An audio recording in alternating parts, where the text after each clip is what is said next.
Social media పుణ్యమా అని ఒడిశాకు చెందిన ఒక పెద్దాయన తన అక్క అస్థిపంజరాన్నే బ్యాంకుకు మోసుకు వెళుతున్న వీడియో వైరల్ అయి దేశవ్యాప్తంగా చర్చ జరిగింది.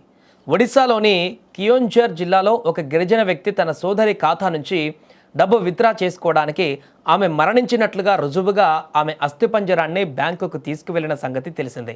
ఈ వీడియో వైరల్ కావడంతో స్థానిక అధికార యంత్రాంగం పైన బ్యాంకు సిబ్బందిపై తీవ్ర విమర్శలు కూడా వచ్చాయి. ఈ ఘటన రచ్చరచ్చ కావడంతో సదరు బ్యాంక్ పరువు పోయింది. దీంతో కొన్ని గంటల్లోనే పరిపాలనా యంత్రాంగం స్పీడ్గా స్పందించింది. ఒక్కరోజులోనే అన్ని ఫార్మాలిటీస్ని పూర్తి చేసి అతనికి తన అక్క ఖాతాలోని డబ్బులను చెల్లించింది. అతను డబ్బు తీసుకున్న వీడియోను విడుదల చేసింది. ఈ పనేదో ముందే చేసి ఉంటే పరువైనా దక్కి ఉండేది.